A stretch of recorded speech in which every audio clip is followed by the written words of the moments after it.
Hi all, ഏവർക്കും പുതിയൊരു വീഡിയോയിലേക്ക് സ്വാഗതം. നമ്മളിന്ന് ചർച്ച ചെയ്യുന്നത് RK നാരായണൻ എഴുതിയിട്ടുള്ള ദ ഗൈഡ് എന്ന് പറയുന്ന ഒരു നോവലാണ്. ഇതിലെ മെയിൻ പ്രോട്ടഗോണിസ്റ്റ് എന്ന് പറയുന്നത് രാജുവാണ്. ആ ഒരു രാജുവിലൂടെയാണ് കഥ മുന്നോട്ട് പോകുന്നത്. രാജു എന്ന് പറയുന്ന ക്യാരക്ടർ തൻ്റെ പാസ്റ്റിനെ പറ്റി ഇവിടെ എന്താക്കുകയാണ് ചെയ്യുന്നത്, വെളിപ്പെടുത്തുകയാണ് ചെയ്യുന്നത്. തൻ്റെ പാസ്റ്റിൽ താൻ നേരിട്ട പ്രശ്നങ്ങളെ പറ്റിയും താൻ കണ്ടുമുട്ടിയ ആൾക്കാരെ പറ്റിയുമുള്ള കാര്യങ്ങൾ ഈ ഒരു നോവലിലൂടെ പറയുകയാണ്. അതുപോലെ തന്നെ ഈ നോവലിൽ നമ്മൾ കാണുന്നതാണ് ആൾദൈവങ്ങളെക്കുറിച്ചുള്ള ഒരു കോണ്ടൻറ്റ് ഇവിടെ കൊടുക്കുന്നുണ്ട്. ഈ ഒരു നോവലിൻ്റെ സ്റ്റാർട്ടിങ്ങിൽ രാജു ജയിലിൽ നിന്ന് വരുന്ന ഒരു രംഗമാണ് കാണിക്കുന്നത്. അങ്ങനെ ആ ഒരു ജയിലിൽ നിന്ന് വന്നു ഒരു അമ്പലനടയിൽ രാജു ഇങ്ങനെ ഇരിക്കുകയാണ്. അങ്ങനെ വേറൊരു ക്യാരക്ടറായ വേലൻ ഇത് കാണുകയാണ്. അങ്ങനെ ഈ ഒരു വേലൻ വിചാരിക്കുന്നത് ഈ ഒരു രാജുവിനെ കണ്ടിട്ട് അദ്ദേഹം ഒരു സ്വാമിയാണ് എന്നാണ് ആ ഒരു വേലൻ കരുതുന്നത്. അങ്ങനെ വേലൻ ആ ഒരു സ്വാമിയോട് സംസാരിക്കും പോലെ തന്നെ ആ ഒരു രാജുവിനോട് സംസാരിക്കും. അങ്ങനെ സംസാരിച്ച് ലാസ്റ്റ് തൻ്റെ പ്രശ്നങ്ങളൊക്കെ പറയാൻ തുടങ്ങും. അങ്ങനെ പറയും, തൻ്റെ സിസ്റ്റർ വിവാഹത്തിന് സമ്മതിക്കുന്നില്ല. അങ്ങനെ ആ ഒരു കാര്യം ആ ഒരു സ്വാമിയോട് പറയും. അപ്പോൾ ഒരു സ്വാമി പറയും, അതായത് രാജു പറയും, അവളെ കൂട്ടിക്കൊണ്ട് വരും, നമുക്ക് സംസാരിക്കാം. എന്തുകൊണ്ടാണ് അങ്ങനെ പറയുന്നത് എന്ന് ചോദിച്ചാൽ, ആ ഒരു രാജുവിനോട് ആ ഒരു വേലൻ കാണിച്ച റെസ്പെക്റ്റ് അത് തിരിച്ചും കാണിക്കണമല്ലോ എന്ന് കരുതിയിട്ടാണെന്ന് പറയുന്നത്. അവളെ കൂട്ടിക്കൊണ്ടുവരും, നമുക്ക് സംസാരിക്കാമെന്ന് പറയുന്നുണ്ട്. അങ്ങനെ ആ ഒരു വേലൻ അവളെയും കൂട്ടി വരുന്നു. അങ്ങനെ ആ ഒരു രാജ അവളോട് സംസാരിക്കുന്നു. അങ്ങനെ ഫിലോസഫിക്കൽ കാര്യങ്ങളൊക്കെ രാജു ആ ഒരു സിസ്റ്ററിനോട് പറഞ്ഞു കൊടുക്കുന്നുണ്ട്. പിന്നീട് അവർ ആ ഒരു സ്ഥലത്ത് നിന്ന് പോകുകയാണ്. കുറച്ച് സമയങ്ങൾക്ക് ശേഷം പിന്നെ വേലൻ മാത്രം തിരിച്ചു വരുന്നത് നമുക്ക് കാണാം. എന്നിട്ട് വേലൻ പറയുന്നുണ്ട്, എൻ്റെ പെങ്ങൾ കല്യാണത്തിന് സമ്മതിച്ചു. പിന്നീട് ആ ഒരു വിഷയം നാട്ടിൽ മുഴുവൻ ചർച്ചാ വിഷയമായി. പിന്നെ നാട്ടിൽ പാട്ടായത് എന്തെന്നറിയോ, ഒരു സ്വാമി വന്നിട്ടുണ്ട്, അദ്ദേഹത്തിന് ധാരാളം കഴിവുകളുണ്ട്. അങ്ങനെ ആ ഒരു നാടാകെ അത് പരന്ന് കിടന്നു. അങ്ങനെ നാട്ടിലൊക്കെ ഒരു വലിയ ചർച്ചാ വിഷയമായി. പിന്നീട് ആ ഒരു സ്വാമിയെ കാണാൻ വേണ്ടി ഒരുപാട് ആളുകൾ ഇങ്ങനെ വരിയായി ആ ഒരു സ്വാമിയുടെ അനുഗ്രഹം കിട്ടാൻ വേണ്ടി വരിയായി ആ ഒരു സ്വാമിയെ കാണാൻ വേണ്ടി ഇങ്ങനെ ഒരു നിരയായിട്ട് അത് മാറി. അങ്ങനെ അത്രത്തോളം ഈ ഒരു സ്വാമി ഫേമസ് ആയി. പിന്നെ രാജുവിനെ സംബന്ധിച്ച് ഈ ആൾദൈവങ്ങളിലൊന്നും അയാൾക്ക് വിശ്വാസമുണ്ടായിരുന്നില്ല. മനുഷ്യനെ ആരാധിക്കുന്നതിൽ അദ്ദേഹത്തിന് വലിയ വിശ്വാസമൊന്നും ഉണ്ടായിരുന്നില്ല. അയാൾ അതിനെ എതിർക്കുന്നത് നമുക്ക് കാണാം. ഒരാൾ അദ്ദേഹത്തിൻ്റെ അടുത്ത് വന്ന് അദ്ദേഹത്തിൻ്റെ കാല് തൊട്ട് വണങ്ങുമ്പോൾ അയാൾ ആ ഒരു കാല് തൊട്ട് വണങ്ങൽ അദ്ദേഹം ആ ഒരു രാജു തടയുന്നുണ്ട്. ദൈവത്തെ അല്ലാതെ വേറെ ആരെയും ആരാധിക്കരുത് എന്നും അദ്ദേഹം ആ ഒരു കാൽ തൊട്ട് വണങ്ങുന്ന ആളോട് പറയുകയും ചെയ്യുന്നുണ്ട്. പിന്നീട് ജനങ്ങൾ ഈ ഒരു ഫ്രൂട്ട്സ് കൊടുക്കാനും മറ്റു കാര്യങ്ങൾക്കൊക്കെ വേണ്ടി ആ ഒരു രാജുവിനെ വിസിറ്റ് ചെയ്യാൻ തുടങ്ങുന്നുണ്ട്.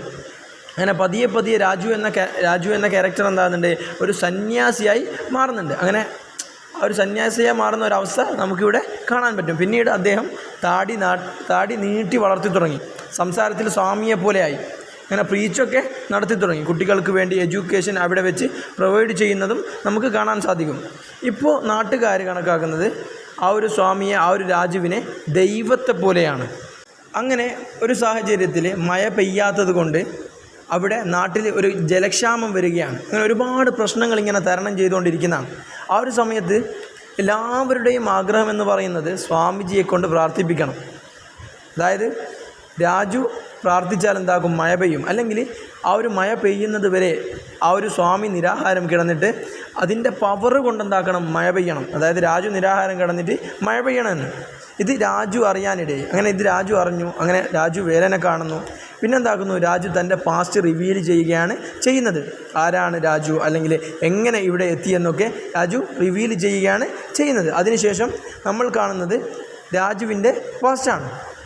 രാജു ആരാണ് എന്നറിയുന്നതും രാജുവിൻ്റെ പാസ്റ്റ് എന്താണ് എന്നറിയുന്നതും അതിനുശേഷമാണ് ഒരു റീഡർ മനസ്സിലാക്കുന്നത്. രാജു എന്ന് പറയുന്ന ആൾ ഒരു മാൽഗുഡിയിലെ ഒരു ഷോപ്പ് കീപ്പറായ ആളുടെ മകനായിട്ടാണ് ജനിക്കുന്നത്. രാജുവിൻ്റെ അച്ഛൻ ഒരു റെയിൽവേ സ്റ്റേഷൻ വരുന്നുണ്ട്. അതിൻ്റെ അടുത്ത് അദ്ദേഹത്തിന് ഒരു ഷോപ്പുമുണ്ട്. ആ ഒരു ഷോപ്പിൻ്റെ അവിടെ നിന്ന് കിട്ടുന്ന പൈസ കൊണ്ടാണ് അദ്ദേഹം തൻ്റെ കുടുംബത്തെ നയിച്ച് മുന്നോട്ട് പോകുന്നത്. അങ്ങനെ ആ ഒരു റെയിൽവേ സ്റ്റേഷൻ്റെ പണി കഴിഞ്ഞതിന് ശേഷം പിന്നെ ആ ഒരു രാജുവിൻ്റെ കുടുംബത്തിൻ്റെ നിലവാരം മെച്ചപ്പെടുകയാണ് ചെയ്യുന്നത്. കാരണം ആ ഒരു റെയിൽവേ സ്റ്റേഷൻ വന്നു, ഒരുപാട് ആളുകൾ വരാൻ തുടങ്ങി, കച്ചവടം അങ്ങനെ ഇരട്ടിയായി. അങ്ങനെ എക്കണോമിക്കലായി മെച്ചപ്പെടുകയാണ് ചെയ്യുന്നത്. പിന്നെ ആ ഒരു റെയിൽവേ സ്റ്റേഷൻ്റെ ഉള്ളിൽ തന്നെ അവർക്ക് സ്റ്റോർ ഇടാനുള്ള ഒരു അനുമതി ലഭിക്കുകയും ചെയ്യുന്നുണ്ട്. എങ്ങനെ മുഴുവൻ മേൽനോട്ടവും രാജുവിന് ലഭിക്കും. കാരണം വെച്ചാൽ അവിടെ തിരക്കായ ആളുകൾ കൂടി അങ്ങനെ ആ ഒരു മേൽനോട്ടമൊക്കെ രാജുവിൻ്റെ കൈകളിലേക്ക് എത്തിച്ചേരുകയാണ് ചെയ്യുന്നത്.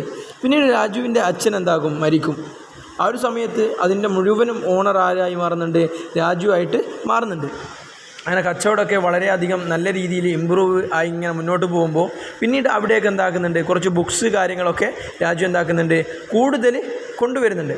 അങ്ങനെ അതിൽ നിന്നൊക്കെ രാജു ഒരുപാട് നോളജും എന്താക്കുന്നുണ്ട്, നേടുന്നുണ്ട്. അങ്ങനെ റെയിൽവേ സ്റ്റേഷൻ വന്നത് കാരണം ഒരുപാട് ആളുകൾ അവിടേക്ക് വരാൻ തുടങ്ങി. എന്തിനു വേണ്ടിയിട്ടാണ് വരുന്നത്, അവർ മാൽഗുഡി എന്ന് പറയുന്ന പ്രദേശം സന്ദർശിക്കാൻ വേണ്ടി ഒരുപാട് ആളുകൾ അവിടേക്ക് എന്താക്കാൻ തുടങ്ങി, വരാൻ തുടങ്ങി. അങ്ങനെ മാൽഗുഡി ഇന്ത്യയിലുള്ള ഒരു പ്ലേസൊന്നുമല്ല, അത് ഒരു ഫിക്ഷണൽ പ്ലേസാണ് എന്ന് പറയുന്നുണ്ട്.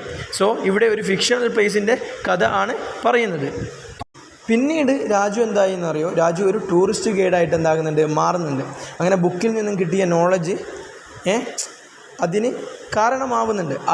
ആ ഒരു അറിവ് വെച്ചിട്ട് എല്ലാവരോടും സംസാരിക്കുകയും ചെയ്യും. രാജു നല്ല രീതിയിൽ എല്ലാവരോടും സംസാരിക്കുകയും ചെയ്യും. അങ്ങനെ രാജുവിനെ കാണാൻ വേണ്ടി മാത്രം ഒരുപാട് ആൾക്കാരെന്താക്കുന്നുണ്ട്, ഈ ഒരു മാൽഗുഡിയിലേക്ക് വരുന്നുണ്ട്. രാജു ഉണ്ടെങ്കിൽ എല്ലാ പ്ലേസും കാണാൻ കഴിയുമെന്നൊക്കെയാണ് പിന്നീട് എന്താക്കുന്നത് അവർ വിശ്വസിക്കുന്നത്. കാരണം രാജുവിനെ അത്രയ്ക്ക് കാര്യമായി ആളുകൾക്ക്.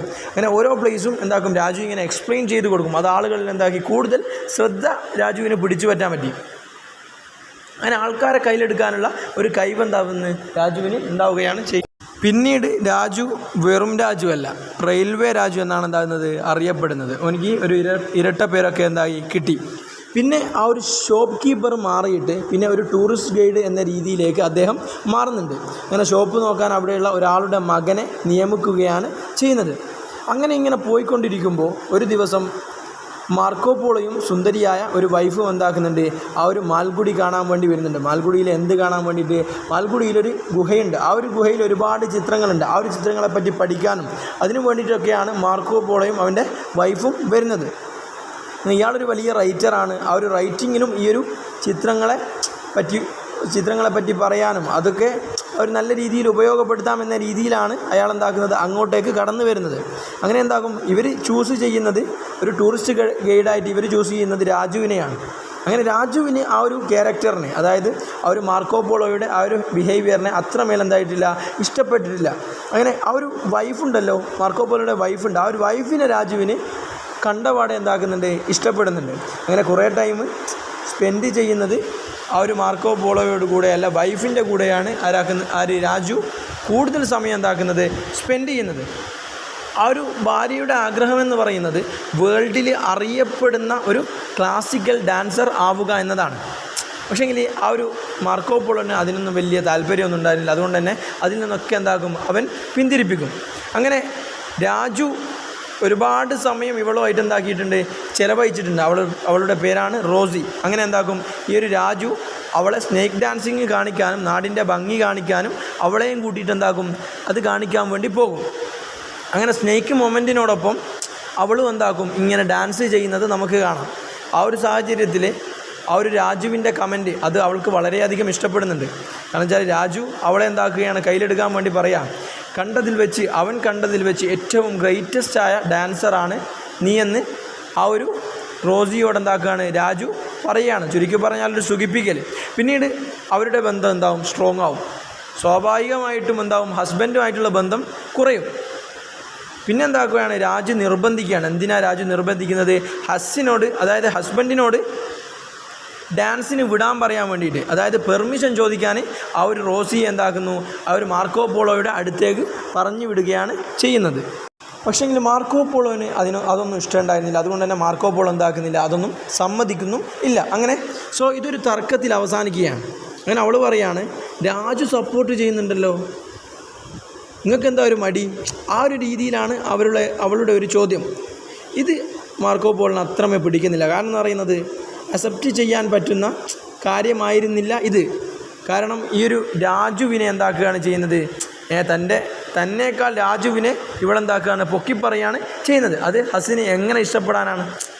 കാരണം വെച്ചാൽ ഇവനെക്കാട്ടും സപ്പോർട്ട് ഓൻ തരുന്നുണ്ട് എന്ന് പറഞ്ഞിട്ട് ഓൻ്റെ മേലെന്താക്കുകയാണ്, ഓനാണ് നല്ലത് എന്നുള്ള രീതിയിലൊരു പ്രസ്താവന അവിടെ വരികയാണ് ചെയ്യുന്നത്. അതൊരു ഹസ്ബൻഡിന് എന്താക്കൂല, അത്ര പിടിക്കൂല. അങ്ങനെ റോസി പറയുന്നത്, അങ്ങനെ അവിടെ ഒരു തർക്കം ഉണ്ടാകുന്നുണ്ട്. അപ്പോൾ റോസി പറയുന്നത്, ഞങ്ങളെ വെറുതെ വിടുമെന്ന്. രാജുവിനോടും പറയുന്നുണ്ട് ഞങ്ങളെ വെറുതെ വിടൂ എന്നുള്ള രീതിയിലാണ് അവളെന്താക്കുന്നത് സംസാരിക്കുന്നത്. പിന്നീട് രാജു എന്താക്കും, മാൽഗുഡിയിലേക്ക് തിരിച്ചു പോകും. പിന്നെ അവർ തമ്മിൽ കാണുന്നൊന്നുമില്ല. പിന്നെ ഒരുപാട് ദിവസങ്ങൾക്ക് ശേഷം റോസി തൻ്റെ വീടിൻ്റെ മുന്നിൽ നിൽക്കുന്നതായിട്ട് ആര് കാണുന്നു? രാജു കാണുന്നു. അത് കണ്ടിട്ട് രാജു അവളെ എന്താക്കും, അക്സെപ്റ്റ് ചെയ്ത് വീട്ടിലേക്ക് കൊണ്ടുപോകുകയാണ് ചെയ്യുന്നത്. അങ്ങനെ രാജുവിൻ്റെ അമ്മ ഒരു ട്രഡീഷണൽ ആയിട്ടുള്ള വുമനാണ്. അതുകൊണ്ട് തന്നെ സിംഗിൾ യങ് വുമനെ തൻ്റെ വീട്ടിൽ വരുന്നത് ഒരു സർപ്രൈസായിട്ട് ഇവരിലുണ്ട്. അങ്ങനെ അവൾ പറയാണ് മാർക്കോ എന്നെ ഉപേക്ഷിച്ചിട്ട്, റോസി പറയാണ് മാർക്കോ എന്നെ ഉപേക്ഷിച്ചിട്ട് അവൻ മാത്രം എന്താക്കി ഇവിടെ നിന്ന് അങ്ങ് നാട്ടിലേക്ക് പോയി എന്നെന്താക്കുന്നുണ്ട് റോസി പറയുന്നുണ്ട്. പക്ഷേ ഇതൊക്കെ കേൾക്കുമ്പോൾ രാജുവിന് വളരെയധികം ത്രില്ലാണ്. കാരണം വെച്ചാൽ ഇവൻ ആഗ്രഹിച്ച പെണ്ണിനെ ഇവൻ എന്നെ കിട്ടി. ഓനെ ഹാപ്പിയായി. ബിക്കോസ് ഓനിക്ക് എന്തായി, ഓൻ ആഗ്രഹിച്ച പെണ്ണിനെ ഓനിക്ക് എന്നെ കിട്ടി. അങ്ങനെ ഇവരെന്താക്കുന്നുണ്ട്, ആ ഒരു റോസിയെ ഡാൻസ് ചെയ്യാൻ വേണ്ടി വളരെയധികം പ്രോത്സാഹിപ്പിക്കുന്നുണ്ട്. ഇടയ്ക്കിടയ്ക്ക് പ്രാക്ടീസ് ചെയ്യുന്നത് നമുക്ക് കാണാൻ കഴിയുന്നുണ്ട്. റോസി ഈ ഒരു ഡാൻസ് പ്രാക്ടീസ് ചെയ്യുന്നതും നമുക്ക് കാണാൻ സാധിക്കും. അങ്ങനെ പതിയെ ആ ഒരു അമ്മക്ക് അവളെ എന്താക്കുന്നില്ല, അത്ര പിടിക്കുന്നില്ല. അതിൻ്റെ കാരണം എന്താണെന്ന് വെച്ചാൽ അമ്മ അറിഞ്ഞ് അവളെന്താണ്, ഒരു 2ാം കെട്ടുകാരിയാണ്. അവളുടെ കല്യാണം ആദ്യമേ കഴിഞ്ഞതാണ്. പിന്നെ അമ്മക്ക് മനസ്സിലായത് അവളൊരു ലോവർ കാസ്റ്റിൽ പെട്ടതാണ്, അവളൊരു താഴ്ന്ന ജാതിയിൽപ്പെട്ട പെണ്ണുമാണ്. അങ്ങനെ അമ്മക്ക് എന്താക്കുന്നില്ല, തീരെ പിടിക്കുന്നില്ല. പിന്നെയെന്ന് വെച്ചാൽ ഈ ഒരു രാജുവിന് ബിസിനസ്സിൽ എങ്ങനെ ശ്രദ്ധിക്കാനും പറ്റുന്നില്ല. അങ്ങനെ വരുമാനമൊക്കെ കുറവായി. അങ്ങനെ രാജുവിൻ്റെ ഷോപ്പ് പോലും വിൽക്കേണ്ടി വന്നു. അങ്ങനെ എക്കണോമി അത്രക്ക് താഴേക്ക് പോയി, അത്രക്ക് ലോ ആയി. അപ്പോൾ രാജുവിൻ്റെ ഷോപ്പ് സ്വാഭാവികമായും വിൽക്കേണ്ടി വന്നു. അങ്ങനെ അമ്മ എന്താക്കുന്നതെന്നറിയോ, അമ്മ ഒരു കത്തയക്കുകയാണ്. ആർക്ക് വേണ്ടി? ഈ ഒരു കാര്യമൊക്കെ പറഞ്ഞ് ബ്രദറിന് ഒരു കത്തയക്കുകയാണ്. ഇങ്ങനെയൊക്കെയാണ് ഇപ്പോൾ ഇവിടുത്തെ അവസ്ഥ, രാജുവിൻ്റെ അവസ്ഥ അങ്ങനെയാണെന്നൊക്കെ പറഞ്ഞിട്ട് അമ്മ ബ്രദറിന് ഒരു കത്തയക്കുകയാണ് ചെയ്യുന്നത്. പിന്നെ നിങ്ങൾ വരണം, അവനെ ഒന്ന് ഉപദേശിക്കുകയൊക്കെ ചെയ്യണമെന്ന് എന്താക്കുന്നുണ്ട്, ആ ഒരു കത്തിൽ പറയുന്നുണ്ട്. അങ്ങനെ രാജുവിനെയും ആ ഒരു റോസിയെയും അങ്കിള് വരുന്നു, വഴക്ക് പറയുന്നു, അങ്ങനെ കലഹങ്ങൾ ഉണ്ടാകുന്നു. അങ്ങനെ രാജു നിന്നത് റോസിയോടൊപ്പമാണ്, വേറെ ആരും വേണ്ട എന്ന് ഒരു തറപ്പിച്ച മറുപടി എന്താക്കുന്നുണ്ട്, രാജു പറയുന്നുണ്ട്. അങ്ങനെ അമ്മ എന്താക്കും, കരഞ്ഞുകൊണ്ട് തൻ്റെ ബ്രദറിനോട് കൂടെ വീട് വിട്ടിറങ്ങി പോകുന്ന ഒരു രംഗം എന്താക്കാം നമുക്ക് കാണാം. പിന്നെ കാണുന്നത് റോസിയുടെ വളർച്ചയാണ്.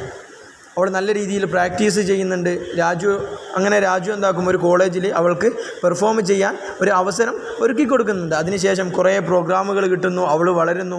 ഫൈനാൻഷ്യൽ പരമായിട്ട് അവർ നല്ല രീതിയിൽ മെച്ചപ്പെടുന്ന രീതിയിലേക്ക് മാറുന്നു. പിന്നീട് ആസ് എ മാനേജർ എന്ന നിലയിൽ, രാജു മാനേജറാണ് എന്ന നിലയിൽ ഒരുപാട് ക്യാഷും ഉണ്ടാക്കുന്നുണ്ട്. എല്ലാ പെർഫോമൻസിനും ഉയർന്ന പ്രതിഫലം വാങ്ങിക്കുകയും പിന്നീട് ഇന്ത്യ അറിയപ്പെടുന്ന ഒരു നർത്തകിയായിട്ട് റോസി മാറുകയും ചെയ്യുന്നുണ്ട്. പിന്നീട് ഇവരെന്താക്കുന്നത്, വീട് വെച്ചിട്ട് വേറൊരു സ്ഥലത്തേക്ക് മാറുകയും ചെയ്യുന്നുണ്ട്. അപ്പോൾ എന്താക്കുന്നുണ്ട്, മാർക്കോ പോള ഒരു ബുക്ക് അയച്ചു കൊടുക്കുന്നുണ്ട്. ആർക്ക് വേണ്ടിയിട്ട്? ഈ ഒരു രാജുവിന് വേണ്ടിയിട്ട്. എന്തുകൊണ്ടാണെന്ന് ചോദിച്ചാൽ, രാജുവാണ് എന്താക്കിയ അവർ മാൽഗുഡിയിൽ വന്ന സമയത്ത് ഗൈഡ് ചെയ്തത്. ആ ഒരു ഗൈഡായപ്പോൾ ഇവനാണ് ആ ഒരു ഗുഹയെ പറ്റിയും പെയിൻറ്റിങ്ങിനെ പറ്റിയും ഒക്കെ അയാൾക്ക് വിശദീകരിച്ച് പറഞ്ഞു കൊടുത്തത് ഈ ഒരു രാജുവാണ്. അതുകൊണ്ട് തന്നെ അപ്പോൾ മാർക്കോ പോളോ പറഞ്ഞിരുന്നു, ഈ ഒരു ബുക്ക് പബ്ലിഷ് ചെയ്യുന്ന സമയത്ത് നിനക്ക് വേണ്ടി എന്താക്കും, ഞാനൊരു കോപ്പി സമർപ്പിക്കുമെന്ന്. അങ്ങനെ ആ ഒരു കോപ്പിയാണ് എന്താക്കുന്നത്, അയച്ചു കൊടുക്കുന്നത്. പക്ഷേ ഈ ഒരു കോപ്പി റോസി കണ്ടാൽ അത് പ്രോബ്ലം ആകും. കാരണം വെച്ചാൽ ആ റോസി കണ്ടാൽ മാർക്കോ പോളോയുടെ ഓർമ്മ വരും. പിന്നീട് റോസിയും രാജുവും പ്രശ്നമാവും. അങ്ങനെ അവനെന്താക്കും, അവനത് ഒളിപ്പിച്ച് വെക്കുകയാണ് ചെയ്യുന്നത്. പിന്നീട് അവളെന്താക്കും, അതൊരു പത്രങ്ങളിലൂടെ അറിയുന്നു. പിന്നെ അവർ ഒളിപ്പിച്ച് വെച്ച പുസ്തകവും അവൾ കാണുന്നു. അത് അവരിൽ ഒരു വലിയ കുഴപ്പമുണ്ടാക്കുന്നു. ഇതാണ് ഇവൻ ചെയ്ത ഫസ്റ്റ് മിസ്റ്റേക്ക് എന്ന് പറയുന്നത്. ഇനി സെക്കൻഡ് മിസ്റ്റേക്ക് പറയാം. മാർക്കോ പോളോയുടെ ഒരു ലെറ്റർ വരുന്നു. അത് ലോയർ അയച്ചതാണ്. എന്താണെന്ന് വെച്ചാൽ സ്വർണ്ണങ്ങളൊക്കെ തിരിച്ചു കൊടുക്കാൻ വേണ്ടിയിട്ടാണ് എന്താക്കുന്നത്, ആ ഒരു ലെറ്റർ ലോയർ അയച്ചത്. അങ്ങനെ ഒരു ഒപ്പിന് വേണ്ടി മാത്രമാണ് ആ ഒരു ലെറ്റർ അയച്ചത്. അങ്ങനെ രാജു എന്ത് കാണിക്കുന്ന അറിയോ, രാജു അത് റോസിയെ കാണിക്കൂല. എന്നിട്ട് ഒരു കള്ള സൈൻ ചെയ്തിട്ട് അതെന്താക്കും, തിരിച്ചയക്കും. പിന്നീട് ആ ഒരു സ്വർണം മുഴുവൻ തനിക്ക് ലഭിക്കുമെന്ന നിലയിൽ എന്താക്കുന്നു, ഈ ഒരു രാജു നിൽക്കുകയാണ് ചെയ്യുന്നത്. അവൻ വളരെ ഹാപ്പിയാണ്. കാരണം ആ ഒരു സ്വർണം മൊത്തം ഇവന് ലഭിക്കുമെന്നാണ് ഇവൻ കരുതുന്നത്. അങ്ങനെ ഒരു ദിവസം ഒരു പെർഫോമൻസിൻ്റെ ഇടയിലാണ് പോലീസ് ഓഫീസർ വരുന്നത്. എന്നിട്ട് ആ ഒരു കള്ള സൈൻ ചെയ്തതിൻ്റെ പേരിൽ താങ്കളെ അറസ്റ്റ് ചെയ്യാൻ പോവാണ് എന്ന് ആ ഒരു പോലീസുകാരൻ ആ ഒരു രാജുവിനോട് പറയുകയാണ്. അങ്ങനെ ഒരുപാട് കാശ് ചിലവഴിക്കുന്നുണ്ട്, ഒന്ന് ഊരിപ്പോരാൻ വേണ്ടിയിട്ട്, ഓനൊന്ന് രക്ഷിച്ചെടുക്കാൻ വേണ്ടി ഒരുപാട് കാശ് ഇവർ ചിലവഴിക്കുന്നുണ്ട്. പക്ഷേങ്കിൽ ആ ഒരു കേസ് എന്താക്കുകയാണ് ചെയ്യുന്നത്, പരാജയപ്പെടുകയാണ് ചെയ്യുന്നത്. അങ്ങനെ രാജുവിനെ എന്താക്കും, അവർ ജയിലിലടക്കും. അങ്ങനെ റോസി ഡാൻസൊക്കെ ഉപേക്ഷിക്കും. ഒരു നല്ല ജീവിതത്തിന് വേണ്ടി റോസി പോയി എന്ന് രാജു എന്താക്കുന്നുണ്ട്, ജയിലിൽ നിന്ന് അറിയുന്നുണ്ട്. അങ്ങനെ 2 വർഷങ്ങൾക്ക് ശേഷം രാജു എന്താക്കും, പുറത്തിറങ്ങും. അങ്ങനെ ജയിലിൽ നിന്ന് കുറേ പുസ്തകമൊക്കെ രാജു എന്താക്കിയിട്ടുണ്ട്. രാജു ഒരുപാട് പുസ്തകങ്ങൾ ജയിലിൽ നിന്ന് വായിച്ചിട്ടുണ്ട്. ഈ ഒരു അറിവൊക്കെ രാജുവിനുണ്ട്. അങ്ങനെ ഫൈനലി അയാൾ അമ്പലത്തിൻ്റെ നടയിൽ എത്തിച്ചേരുകയാണ് ചെയ്യുന്നത്. ഇത് പറഞ്ഞ് രാജു എന്താകും, ആ ഒരു കഥ ഇവിടെ നിർത്തും. ഇതാണ് എൻ്റെ പാസ്റ്റ് എന്ന രീതിയിൽ വേലനോട് എന്താക്കുകയാണ് ചെയ്യുന്നത്, രാജു പറയുകയാണ് ചെയ്യുന്നത്.